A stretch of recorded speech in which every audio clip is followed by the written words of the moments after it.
ఇప్పుడు శ్రీరెడ్డి గారు వచ్చి ఈవేళ చాలా పత్తి పరమాణం వండేసినట్టు చాలా అసలు మన శ్రీరెడ్డినే అనుకున్నాను నేను. అరే రే నోరు ఇప్పితే 10 మాటల్లో 9 మాటలు గలగల బూతులు మాట్లాడే మన శ్రీరెడ్డి ఎంత మంచిది అయిపోయిందా? చంద్రబాబు నాయుడు గారు ఈ మనిషిని ఇంత బాగా మార్చారా? జనజన శ్రీమంతులు కలిపారా? పవన్ కళ్యాణ్ గారు దీన్ని ఇలా కంట్రోల్ చేశారా? ఇవన్నీ చాలా ఆనందం అనిపించిందండి నాకు. ఎందుకంటే ఎవడన్నాడు పాడైపోయాడు సడన్ గా మంచోడు అయిపోయాడు అనుకోండి, దానికి కారణమైన అప్రిషియేట్ చేయాలి కదా మనం. శ్రీరెడ్డి గారు ఏం మాట్లాడారు ఒకసారి చూస్తాను రండి. ఎక్కడమ్మా శ్రీరెడ్డి? ఒకసారి అసలు ఆ మాటలకు తేడా చూద్దరిగాను మీరు గతానికి ఇప్పటికి. అరే చంబాగా నీకు ఎన్ని కోట్లు ఉంటాయి, రేపు వాపస్ వస్తావు. రేపు ఎలక్షన్స్ అయిపోతే ఇంకొక 5 సంవత్సరాల్లో నీ అడ్రస్ ఏంటో ఎవరికి తెలియదు. నువ్వు ఎక్కడికి పోతావో, నరకానికే పోతావో, స్వర్గానికే పోతావో, కుంభిపాకంలో ఉంటావో, లేకపోతే ఏమేం పెట్టించుకుంటా ఉంటావో, నువ్వు చేసిన పాపాలకి ఎవరికి తెలియదు. అయినా కానీ ఇంకా సంపాదించేయాలి. ఎందుకు? ఆ పప్పుగాడిగా, ఆ పప్పుగాడికి ఇచ్చి ఏం చేస్తావు నాకు అర్థం కాదు. రేపు పొద్దున పప్పుగాడి ఎలాగూ టీడీపీని హ్యాండ్ ఓవర్ చేసుకోలేడు.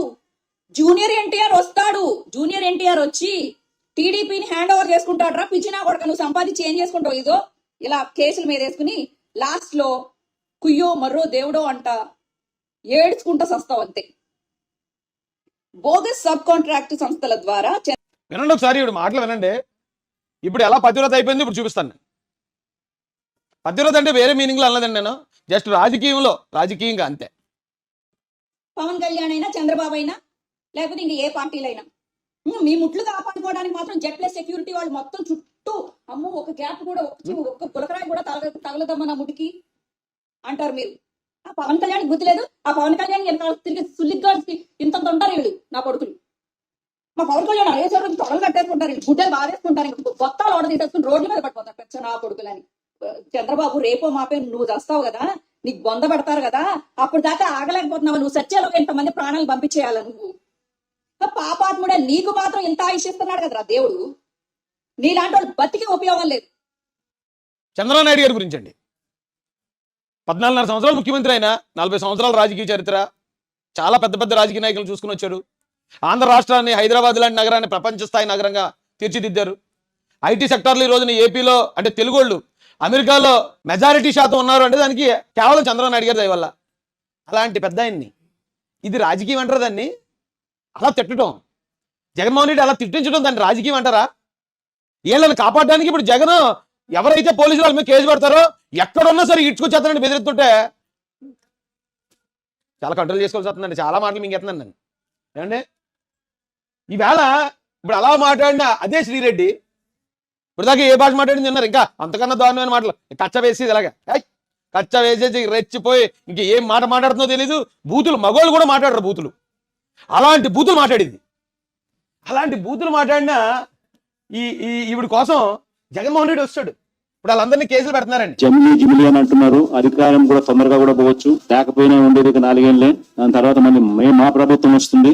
మీరు చేసిన ఇల్లీగల్ యాక్టివిటీస్ ని దగ్గరుండి బయటకు తీస్తాం. ఏదో రిటైర్డ్ అయిపోయి వెళ్ళిపోతారు అనుకుంటున్నారేమో, రిటైర్డ్ అయిపోయినా పిలిపిస్తాం. లేకపోతే తిరుపతిలో ఆయన సుబ్బరాయుడు ఉన్నాడు, చంద్రబాబు నాయుడు తెలంగాణ నుంచి తెచ్చుకున్నాడు డిప్యుటేషన్ మీద. ఆయన ఏదో డెప్యుటేషన్ మన తెలంగాణ వెళ్ళిపోతాను అనుకుంటున్నాడేమో, తెలంగాణ నుంచి కూడా పిలిపిస్తాం. సప్త సముద్రాల అవతలున్నా కూడా పిలిపిస్తాం. ప్రతి పోలీస్ ఆఫీసర్కి చెప్తా ఉన్నాం, చూస్తూ ఊరుకోం. చట్టం దగ్గర దోషులుగా నిలబెడతాం. తీసినటువన్నీ బయటకు తీస్తాం. ఈ మాదిరిగా ఇల్లీగల్ డిటెన్షన్స్, కోర్టు ఆర్డర్లను అధిగమించి ఇల్లీగల్ గా మీరు చేసే ఈ కార్యక్రమాలు ఏమీ కూడా చూస్తూ ఊరుకోం. ఎల్లకాలమైన ప్రభుత్వం. ఇది ఇక చివరి ఆప్షన్ అండి. పాపం లాస్ట్ లైఫ్ లైన్. మేకపోతు గాంభీర్యం అంటారు కదా, ఏమీ పీకేది జగన్మోహన్ రెడ్డి గారు. మీరు ఈ 4 సంవత్సరాల్లో ఎవడెవడైతే తప్పులు మాట్లాడండి మీ కళ్ళల్లో ఆనందం కోసం లేకపోతే మీరు చెప్పారనో, ఎవరెవరైతే ఆడవాళ్ళని అవమానపరిచారో అలాంటి ప్రతి ఒక్క నా కొడుకు 7 వసలు ఎక్కడెత్తారు వెళ్ళి. మీరు అసలు కదిపేది కూడా ఏమీ లేదు. కానీ మీరు ఉపయోగించిన ఈ మాట ఏదైతే ఉందో, ప్రజలు మీకు ఇచ్చిన 11 సీట్లకి మీరు చెప్పే ఈ డైలాగ్ ఏం సూట్ అవ్వలేదండి. అసలు ఎవరిని పోలీసులనా ఎస్పీలు కూడా బెదిరించేస్తారా? మేకపోతు గాంభీర్యం ఇది. ఇక అయిపోతుంది. ఇక మొత్తం ఇక నేలమట్టం అయిపోయే సమయంలో చివరాకి ఇంక లేచి ఎలాగన్నా సరే తిరగబడతారా అని మొత్తం సత్వం అంతా తెచ్చుకుని అంటాం చూసారా, ఆ డైలాగ్ ఇదంతే. శ్రీరెడ్డి కోసం మొత్తం భూమిని ఆకాశం తలకిందులు చేస్తారా? ఇటు అలా మాట్లాడే శ్రీరెడ్డి కోసం, లేకపోతే అలా మాట్లాడే బోరుగడ్డి గారి కోసం ఇంతకన్నా దిగజారనుకున్న ప్రతిసారి మమ్మల్ని డిసప్పాయింట్ చేస్తూనే వచ్చారండి మీరు.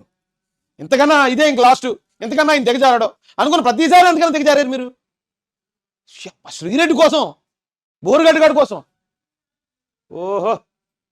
అయితే పాపం అన్నేమో ఇక్కడ ఇంత కత్తి తిప్పేస్తున్నాడు పక్కన, "ఏయ్, శ్రీరెడ్డి జోలికి ఎవడని వచ్చాడు నరికేస్తా చంపేస్తాను."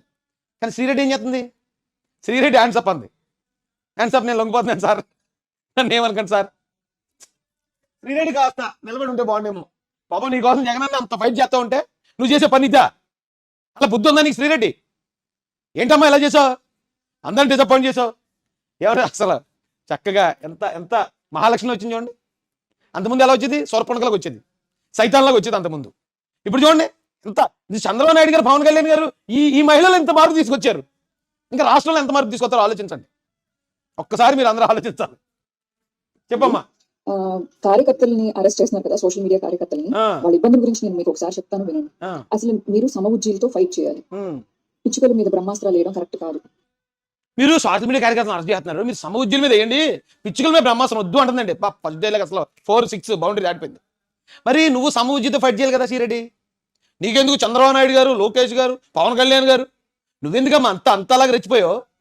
నువ్వెందుకు కింద మీద అసలు అసలు ఒంటి మీద గొడ్డు నిలబడింది కాదు నీకు, ఏ మాట మాట్లాడుతున్నావో తెలీదు. ఇది అరెస్ట్ అనగానే ఇలా సరెండర్ అండి హ్యాండ్సప్ప. ఈ మాత్రం పిరికి బతుక్కి మీకు అవసరం అమ్మా అంత డైలాగులు? పెద్ద పెద్దోళ్ళు పట్టుకుని ఆ వయసు కన్నా గౌరవం ఇవ్వకుండా చంద్రబాబు నాయుడు గారి గురించి నువ్వు మాట్లాడిన మాటలు వింటా ఉంటే నాలాంటోడే నేను చంపేసి 100 అడుగులు లోతు కప్పేసి భోజనం ఎట్టేస్తాడు నీ మాటలకి. ఇప్పుడు అయినా చట్టపరంగా చర్యలు తీసుకుంటూ ఉంటే అరే అరే అరే ఎంత మార్పు వచ్చింది మా శ్రీరెడ్డిలో. ఇలాంటి వాళ్ళు అందరూ మారాలండి. ఇది రాజకీయం కాదు, ఇది ఎదుటోళ్ళని కించపరిచేయటం, మాటలతో తిట్టేయటం, ఆడవాళ్ళని అవమానపరిచేయటం, అది రాజకీయం అనరండి, రాజకీయ వ్యభిచారం అంటారు. అలా రాజకీయ వ్యభిచారం చేసి ఉన్న వైసీపీలో ఉన్న ప్రతి ఒక్క అడ్డమైన ఏదో తీసుకెళ్ళి లోపల తోసేయడమే. ఏం ఆలోచించకూడదండి, వీళ్ళ మీద జాలి పడకూడదు. అలా తిట్టుకుంటూ పోతే, అలా అరెస్టులు చేసుకుంటూ పోతే, ఆ, శరణు అన్న వాళ్ళని కూడా ఆ. వాళ్ళని వదిలిపెట్టుకోకుండా వాళ్ళ మీద మీరు అస్త్రాలు వేయడం కరెక్ట్ కాదు. విజయం చెప్పారు కదా, ఏమైనా ఉంటే నా కొడుకుతో ఫైట్ చేయండి మీరు అని చెప్పి. అలాగా మీకు ఏమైనా ఫైట్ చేయాలి అని అనుకుంటే హీరోతో ఫైట్ చేయాలి. చిన్న చిన్న సైడ్ ఆర్టిస్టులతో మీరు ఫైట్ చేయడం వల్ల ఎవరమ్మా హీరో? ఎవరు? కొంపది జగన్ గారు ఏంటి హీరో? మరి హీరోయిన్ ఎవరు? ఆయన హీరో అయితే హీరోయిన్ ఎవరమ్మా? ఎందుకు తల్లి ఇప్పుడు కూడా ఈ టైంలో ఈ కామెడీలు అవసరమా? జగన్మోహన్ రెడ్డి హీరో? ఎందులో హీరో? తల్లి చెల్లి గెట్టేసిన దాంట్లో హీరోవా? సొంత బాబాయిని లేపేసిన వాళ్ళు సపోర్ట్ చేసిన దాంట్లో హీరోవా? అతన్ని నమ్మి ఓట్లు వేసిన మాలాంటి వాళ్ళం ఎస్సీలో ఎక్కువ మందిని చంపించేసిన దాంట్లో హీరోవా? లేకపోతే లక్షల కోట్లు దోచుకున్న దాంట్లో హీరోవా? ఏ సినిమాలో హీరో ఉన్నాడు అలాగా? ఆయన హీరో ఎందుకు లేక ఏదో మాటలు వచ్చేస్తున్నాయి. ఏ ప్రయోజనం ఉండదు. వాళ్ళు అమెరికా నుంచో లేకపోతే లండన్ నుంచో ఇంకా కొంతమంది కార్యకర్తలు పుట్టుకొస్తారు. వాళ్ళని ఏమైనా చేయగలుగుతారు? చేయలేరు కదా. ఇప్పుడు లోకల్ గా ఉన్నారు కాబట్టి వాళ్ళని పట్టుకుని కొలబొడుస్తున్నారు. అసలు కార్యకర్త పరిస్థితి ఎలా ఉంటుందండి? పాప చాలా భయపడిందండి. లోకల్గా ఉన్న కార్యకర్తలు అందరినీ పట్టుకుని కొల్లబడి చెప్తారు. ఈ భయం ఆ నోటి దోల మాటలు మాట్లాడేటప్పుడు ఉండొచ్చు కదమ్మా. ఎందుకంటే ఇక్కడ టీడీపీ జనసేన కార్యకర్తలు ఫైట్ చేసాం జగన్ మీద, కానీ మేము ఈ స్థాయిలో మాట్లాడలేదు. ఆ స్థాయి బూతులు ఎవ్వరు ఎప్పుడూ తిట్టలేదు. రాజకీయం అంటే రాజకీయం, పాలసీ అంటే పాలసీ, అంతే తప్ప నోరు ఉంది కదా అని వేసుకుని పడిపోయి అధికారం ఉంది కదా మా దగ్గరికి ఎవరు వస్తారులే, మా జగన్ ఎలాగా మా అందరికీ సపోర్ట్ ఉన్నాడు, ఎవరినన్నా మేము తిట్టేస్తామంటే ప్రతి కుక్కకి ఒక రోజు వస్తుంది. ఈ రోజు నీకు వచ్చింది అమ్మా. రీసెంట్ గా ఈ సోషల్ మీడియా కన్వీనర్స్ కూటమి ప్రభుత్వం వచ్చిన తర్వాత లోకల్ గా ఉండే కొంతమంది ఒత్తిళ్ల చేత అనేక మంది ఆత్మహత్యలు చేసుకుని చనిపోయారు. అరే చచ్చిపోతున్నారంటే పిల్లలు బాబు, ఈ శాడిస్టులు వీళ్ళందరూ ఈ వైసీపీలో పేటీఎం గాలని చూస్తుండగా ఎవరు గుర్తొస్తారంటండి? నా పేరు శివ సినిమాలో 4 విలన్స్ ఉంటారు, కుర్రోళ్ళు. వాళ్ళు వయసుకి చిన్నోళ్లే, కానీ వాళ్ళు చేసే నేరాలు చాలా క్రూరంగా ఉంటాయి. ఈ వైసీపీ ఐపాక్ టీంలో అందరూ అలాంటి సైకోగళ్లే. ఆ సినిమాలో నా పేరు శివ సినిమాలో చివరికి ఆ 4గురిని కార్తీ ఎలా చంపుతాడు తెలుసండి? కర్రలతో కొట్టి కొట్టి కొట్టి కొట్టి చంపి వాళ్ళు ఇంకా బతికొండగా ప్రాణం ఉండగానే ఇసుకలో పెద్ద గొయ్యి తవ్వి వాళ్ళందరినీ తీసుకెళ్లి ఆ గోతులో పాడేసి ఆ గొయ్యి కపెడుతుంటాడు. వాళ్ళకి ఇంకా ప్రాణం ఉంటుంది, మళ్ళీ పైకి లెగుస్తూ ఉంటారు, మళ్ళీ కొడుతుంటాడు. అలా కొడుతుంటే మన సినిమాల్లో ఉన్న వాళ్ళందరికీ చెప్తుంటేనే గూస్ బంప్స్ అలా ఉంటుందండి. ఎందుకంటే వాళ్ళు చేసిన పనులు అంత శాడిస్ట్ పనులు, అంత సైకోగళ్ళు. అలాగే ఇప్పుడు వైసీపీ సైకోగళ్ళను కూడా టీడీపీ కూటమి ప్రభుత్వం కొడుతుంటే జనాలందరికీ గూస్ బంప్స్. పాపం ఇప్పుడు ఏదో జాలి పడతారేమో అనుకుంటుంది. అమ్మా అక్క శ్రీరెడ్డి, ఇక్కడ ఎవ్వరు జాలి పడరు. మిమ్మల్ని ఎంత గట్టి కొడుతుంటే జనాలు అంత ఆనందిస్తారమ్మా, ఎందుకంటే మీరు ఆ స్థాయిలో చేశారు తప్పులు. 10 మంది చచ్చిపోయారు సోషల్ మీడియా కార్యకర్తలు.